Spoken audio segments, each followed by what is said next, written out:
வாஸ்து விதிமுறை பயிற்சி வகுப்பு 2025 வகுப்பு தொடங்கும் நாள் நவம்பர் 15 முதல் 21 வரை 7 நாட்கள் ஜூம் வாயிலாக டாக்டர் சிவகுரு ரூபன்ஜி சத்யசீலன் குருஜி அவர்களால மிக குறைந்த கட்டணத்தில் 1 மணி நேர வகுப்பாக அதிகாலை 5 மணியிலிருந்து 6 மணி வரை ஜூம் வாயிலாக நடைபெற இருக்கு. ஸ்கிரீன்ல தெரிகிற நம்பருக்கு கால் பண்ணி உடனே முன்பதிவு செய்து கொள்ளவும்.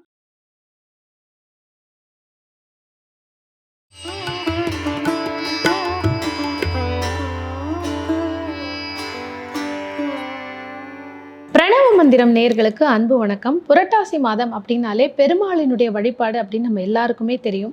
அதே மாதிரி நம்மளுடைய குருஜி பார்த்து வியந்த ஒரு பெருமாளினுடைய ஆலயத்தை பற்றி தான் எனக்கு தெரிஞ்சுக்க போகிறோம். அதற்காக டாக்டர் சிவகுரு ரூபன்ஜி சத்யசீலன் குருஜி அவரை வெல்கம் பண்ணிடலாம். குருஜி வணக்கம். ஸ்ரீ குருப்பியோ நமஹா, ஸ்ரீ மாத்ரே நமஹா, ஓம் அகத்தி சாயை நமஹா. இறையடியார்கள் அனைவருக்கும் அன்பான வணக்கங்கள். வணக்கமா குருஜி, புரட்டாசி மாதம் அப்படின்னாலே பெருமாளினுடைய வழிபாடுன்னு நம்ம எல்லாருக்குமே தெரியும். விதவிதமாக நிறைய பெருமாள் ஆலயங்கள் இருக்குது. அதில் நீங்கள் பார்த்து வியந்து அதன் மூலமாக உங்களுக்கு வாழ்க்கையில் ஒரு பெரிய உயர்வு கொடுத்த ஒரு பெருமாளின் ஆலயத்தை பற்றி இன்னைக்கு நேயர்களுக்கு சொல்லணும். அதாவதுமா, எப்பொழுதுமே நான் அதிக பிரபலம் அடைந்த ஆலயங்களுக்கு நான் நிறைய போக மாட்டேன். ஏன்னா எனக்கு இறைவனை ஒரு அமைதியான சூழல்களில் மக்கள் கூட்டம் இல்லாத நிலையில் எந்த இறைவன் இருக்கிறாரோ அந்த இறைவனை அபிஷேகித்து வஸ்திரம், மலர்கள், மந்திரங்கள் இவைகளெல்லாம் மனப்பூர்வமாக சமர்ப்பணம் பண்ணி தரிசனம் பண்ணுறதுல எனக்கு ஒரு ஒரு ஒரு பெரிய நிறைவு இருக்கும் அப்படின்னு நம்ம வச்சுப்போமே. அந்த மாதிரி பல ஆண்டுகள் கட்டப்படாமல் ஆனாலும் பெருமாளினுடைய அருளும் குறையாமல் இருந்த ஒரு அற்புதமான பெருமாளை பற்றி தான் இன்னைக்கு நான் என்ன பண்ண போறேன்னா சொல்ல இருக்கிறேன். நான் சொல்லக்கூடிய பெருமாளுடைய பெயர் பார்த்தீங்கன்னா அமிர்த நாராயண பெருமாள். அமிர்த நாராயண பெருமாள். இந்த அமிர்தம் அப்படின்னாலே நமக்கு என்ன ஊர் ஞாபகம் வரும் அப்படின்னா திருக்கடையூர் நமக்கு என்ன பண்ணுன்னா ஞாபகம் வரும். இங்க சுவாமியினுடைய பெயர் அமிர்தகடீஸ்வரர், அன்னையின் பெயர் அபிராமி. திருக்கடையூர்னா இதுதான் நமக்கு ஞாபகம் வரும். இந்த திருக்கடையூர் ஆலயத்தை தரிசித்தால் இந்த அமிர்த நாராயண பெருமாளையும் தரிசிக்க வேண்டும் என்ற ஒரு நியதி இருந்தது. ஆனால் காலத்தின் சூழல் இந்த நாராயணனுடைய விஷயத்தை ஆலயத்தை பராமரிக்க முடியாத நிலை இருந்தது. ஆனால் அவருடைய அருள் இன்றளவும் குறையாது உயர்ந்திருப்பது தான் அந்த ஆலயத்தில் இருக்கக்கூடிய சிறப்பம்சம். பொதுவாக திருக்கடையூர் அப்படின்னாலே நமக்கு காலசம்ஹார மூர்த்தி தான் ஞாபகத்துக்கு வரும். ஏன்னா அது விதியை மதியால் மாற்றிய திருத்தலம். மார்க்கண்டேயனுக்கு எழுதப்பட்ட விதியை இறைவன் என்ன பண்றார் அப்படின்னா சம்ஹாரம் செய்து மாற்றுகிறார். அன்னை அபிராமி அமாவாசை என்ற திதியினுடைய தன்மையை பௌர்ணமியாக மாற்றுகிறார்கள். அதனாலேயே இங்கு விதி இந்த ஆலயத்தில் செயல்படாது. அதனால இன்றளவும் இந்த ஆலயத்தில் நவகிரக சன்னதி கிடையாது. இந்த ஆலயம், இந்த ஊருக்கே நவகிரகத்தினுடைய விஷயம் கட்டுப்படாது அப்படின்றது தான் இந்த ஆலயத்தினுடைய மிக முக்கியமான விஷயம். அதனால இங்க போயிட்டு வந்தாலே நமக்கு மதி எப்படி நமக்கு விதியை வெல்வதற்கு ஒரு அவசியமான ஒன்றோ அந்த மதி நுட்பத்தை அங்க இருக்கக்கூடிய அமிர்தம்னாலே அழியாதது தானே, அழியாத நிலை தானே. அப்ப அந்த அமிர்தம் போல இருக்கக்கூடிய வாழ்க்கையை தரக்கூடிய இடம் தான் அந்த திருக்கடவூர். இது கடக ராசியை குறிக்கக்கூடிய ஊர். அமிர்தம்னாலே குருதான், அமிர்தம்னாலே குரு பகவான் தான். கர்ம வினையை குறிக்கக்கூடியவர் யார் அப்படின்னா செவ்வாய் பகவான். குரு வலுக்கிற இடத்துல கர்ம வினைக்காரகன் செவ்வாய் என்பவர் யார் அப்படின்னா நீச்சமாகிறார் எங்க கடகராசியில. அதே இடத்துல பூரண சந்திரன் ஆட்சியும் பெறுகிறார். அப்போ இந்த இடத்துல திருக்கடவூர் அப்படின்றது நமக்கு எந்த ராசியை அதிகமாக வலியுறுத்துகிறது அப்படின்னா கடகராசியை வலியுறுத்துகிறது. அதனாலதான் அன்னையின் பெயர் அபிராமி. அபிராமி என்பது சந்திரனுடைய பெயரை தான் குறிக்கும். அமிர்தகடேஸ்வரர் என்பது குருவினுடைய தன்மையை தான் அதிகம் குறிக்கும். நீடித்த ஆயுளை தருபவர் யார் அப்படின்னா இந்த இடத்துல குரு பகவான் தான். அப்ப நமக்கு பார்க்கடல் கடைந்த கதை அப்படின்றது நமக்கு நன்றாக தெரியும் இல்லையா? அந்த பார்க்கடல் கடைந்த பொழுது என்னன்னா விஷ்ணு பகவான் தான் என்னாகிறாருன்னா மோகினியாக மாறுகிறார்.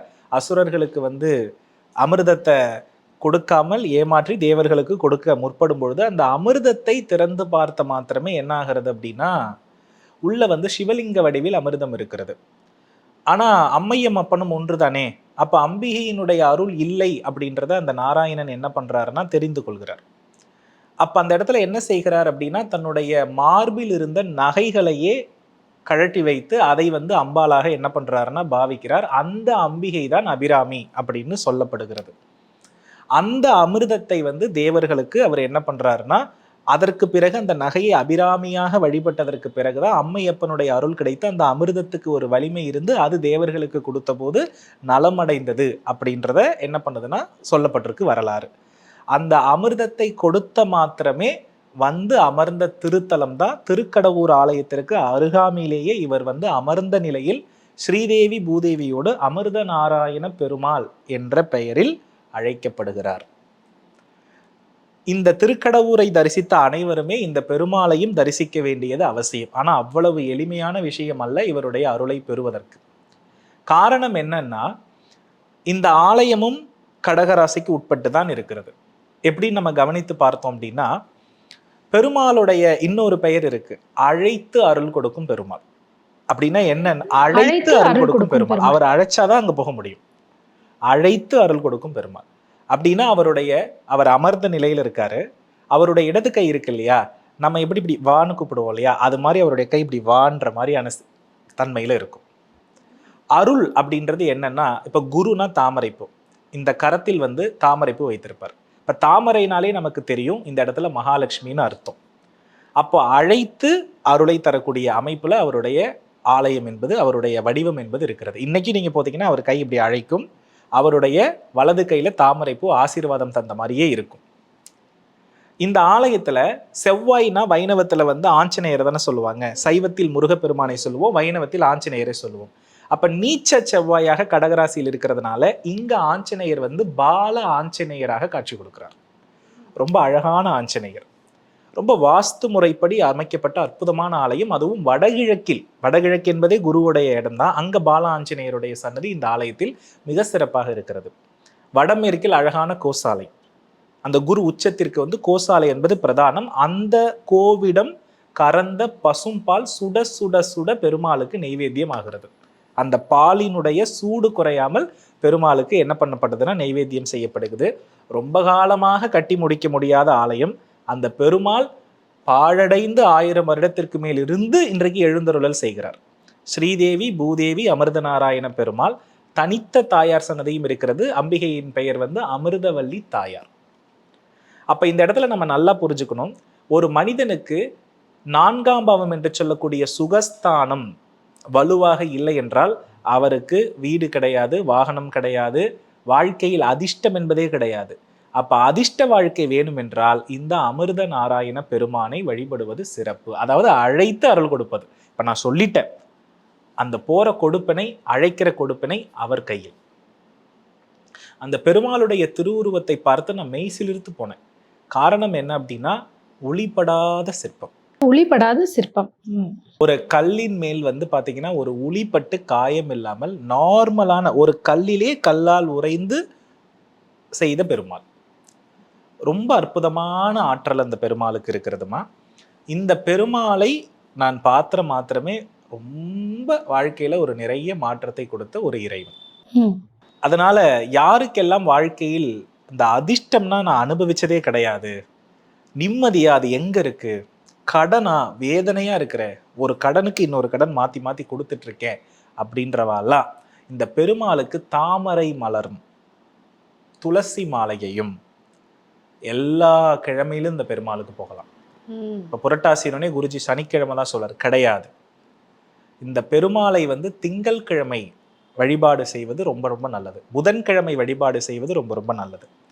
ஏன்னா அந்த பெருமாள் கடகராசியில் அமர்ந்திருக்கக்கூடிய நட்சத்திர சூட்சமங்களை உடையவராக இருக்கிறார். அப்ப எந்த நட்சத்திரம் இன்னும் சிறப்பு குருஜி? புனர்பூசம், ஆயில்யம், பூசம், இந்த 3 நட்சத்திரத்தில் வழிபடுவது மேலும் சிறப்பு. இப்போ அங்க ஒரு ராமருடைய பிம்பமும் இருந்திருக்கிறது, அது இப்பவும் சரி செய்து கொண்டிருக்கிறார்கள். அதனால திருக்கடவூர் சென்று அபிராமி அமிர்தகடேஸ்வரரை வழிபட்ட பிறகு பக்கத்துல துணையாக இருக்கக்கூடிய, தங்கைக்கு துணையாக இருக்கக்கூடிய அந்த அண்ணனையும் நம்ம சேர்த்து வழிபடும் பொழுது, ஏன்னா அவர் அழைச்சு அருள் கொடுக்கிறார். எப்படி அபிராமி வந்து அழைத்த மாத்திரமே வந்தாலோ அதே மாதிரி இங்க நாராயண பெருமான் அழைத்து அந்த தாமரைப்பூவை கையில் வச்சு கொடுக்குற அந்த பொசிஷனை நீங்க பார்த்தீங்கன்னா மெய் சிலிர்த்து அழுதுருவீங்க. அந்த அளவுக்கு அந்த பெருமாளுடைய அருள் இருக்கிறது. தாமரைனாலே நமக்கு நன்றாகவே தெரியும், அது லக்ஷ்மி. நம்ம போறது எதுக்காக? லக்ஷ்மியினுடைய அருள் வேண்டிதான். அப்ப இந்த இடத்துல வந்து ஆயில்ய நட்சத்திரம் எந்த நட்சத்திரம் இருக்கிறதுல 9வது நட்சத்திரம். நம்மளுடைய டிஎன்ஏவை வந்து ரீஸ்ட்ரக்சர் ஆக்கணும்னா ஆயில்ய நட்சத்திரம் மஸ்ட். அப்ப ஆதிசேஷன் வந்து யாரோட நிறைய தொடர்பாகி இருப்பாருன்னா பெருமாளோட தான் தொடர்பாகி இருப்பார். பள்ளி கொண்டிருப்பதாக இருக்கட்டும், ஆபரணங்களாக இருக்கட்டும், எல்லாமே. அதனால இந்த ஆலயம் இன்னொரு மிக முக்கியமான விஷயம், அவருடைய சிரசிலேயே அமிர்தம் இருக்கிறது. அந்த அமிர்த கலசத்தை தன் சிரசிலேயே அவர் என்ன பண்ணியிருக்காருன்னா தாங்கி வைத்திருக்கிறார். அதனால அமிர்தம் என்பது அழியாத வாழ்க்கையை நமக்கு தருவது. எப்படி அமிர்தம் வந்து கர்ம வினையினால் ஆணவத்தால் தீங்கு செய்த தேவர்களுக்கு அமிர்தம் அந்த ஆணவத்தை நீக்கி இறையருளையும் ஆயுள் பலத்தையும் எல்லா பலத்தையும் தந்ததோ, அதே மாதிரி நம்ம பாவம் செஞ்சிட்டோன்னு பயந்து அஞ்சி ஒடுங்கி தவற திருத்திக்கணும்னு நினைப்பவர்களுக்கு ஒரு திருப்தி அளிக்கக்கூடிய ஒரு சிறந்த திருத்தலம். மகாலட்சுமியினுடைய அருளை பெருமாளே நேரடியாக தன் கைகளின் மூலம் கொடுப்பது மிகப்பெரிய விஷயம். ஸ்ரீதேவி பூதேவி. ஸ்ரீதேவி கடலில் தோன்றியவள், பூதேவி பூமியில் இருப்பவள். அப்ப பூமியில வாழணும்னா 5 பூதத்துல 2 பூதம் ரொம்ப முக்கியம். நீரும் நிலமும் ரொம்ப ரொம்ப அவசியம். அப்போ நீரும் நிலமும் நம்ம உடம்புல குறைஞ்சு போச்சுன்னா நம்ம உடம்பும் இல்லை, பூமியும் இல்லை. இது ரெண்டும் அதிகமானதுதான் இந்த பூமி வாழ்க்கை. நம்ம உடம்புக்குள்ள நல்லா தெரிஞ்சுக்கணும், இருக்கிறது வானமண்டலத்துல ஆகாயம் ரொம்ப பெரிது, காற்று ரொம்ப பெரிது. ஆனா நம்ம உடம்புக்குள்ள ஆகாயமும் காற்றும் ரொம்ப சிறிது. அப்போ இந்த இடத்துல நம்ம நல்லா தெரிஞ்சுக்கணும், இந்த நீரும் நிலமும் வசியமானால் நீரும் நிலத்திற்குள்ளும் இருக்கக்கூடிய ஒரு விஷயத்தை தான் நம்ம வந்து செல்வ வாழ்க்கைன்றோம் பூமியில. ஒரு மனிதன் நீண்ட ஆயுளோடு வாழணும் அப்படின்றது எதை வைத்து சொல்லப்படுகிறது? பூமியில வாழுறது தானே தீர்க்க ஆயுள்னு சொல்றோம். ஆமா. அப்ப பூமியில தீர்க்காயுளோட வேணும்னா அவனுடைய உடலினுடைய ஆயுள் காலம் 120 வருஷம். அந்த வாழ்க்கையை அவன் நல்லா வாழணும்னா திருக்கடவுர் போகணும், அங்க அபிராமி அன்னையும் தரிசிக்கணும், அமிர்தகடேஸ்வரரையும் தரிசிக்கணும். அவர்களை தரிசித்து பின் உடனே இவரையும் தரிசித்து இந்த பெருமாளை இந்த புரட்டாசி மாதத்தில் திங்கள் புதன் சனிக்கிழமைகள்ல தரிசித்து என்ன கேட்கிறீர்களோ நீங்கள் கேட்பதற்கு முன்பாகவே அவர் தந்து விடுவார். அதனால இந்த வாழ்க்கையில அதிக கர்ம வினைகள் இருப்பவர்கள், கர்ம கடன்கள் இருப்பவர்கள், புத்திரப்பேறு குறைவுடையவர்கள், குறிப்பாக புத்திரக்குறை இருப்பவர்களும் கடன் சுமை இருப்பவர்களும் வீடு கட்ட முடியாதவர்களும் இந்த பெருமாளை போய் வழிபட்டுட்டு வந்தா மிகப்பெரிய மாற்றம் உண்டு. விதியவே மாற்றக்கூடிய நிலையை இந்த பெருமாள் செய்வார். இதுதான் நான் பார்த்து வியந்த பெருமாள். இது அத்தனையும் உண்மை, அத்தனையும் நம்மளுடைய வாழ்க்கையில மிகப்பெரிய மாற்றத்தை கொடுக்கும். தினம் தினம் ஒரு பொக்கிஷமான விஷயம்தான் நேயர்களுக்கு உங்ககிட்ட இருந்து போய் சேருது. இந்த வாட்டியும் பார்த்தீங்கன்னா புரட்டாசி மாதம் வியப்பான ஒரு பெருமாள் ஆலயத்தை பத்தி நேயர்களுக்கு சொல்லியிருக்கீங்க. அருமையான ஒரு பதிவு. நன்றி குருஜி. நன்றிமா. முருகனால் எனது பேச்சு, முருகனுக்காகவே என் வாழ்நாள் மூச்சு. வெற்றிவேல் முருகா. நன்றி, வணக்கம்.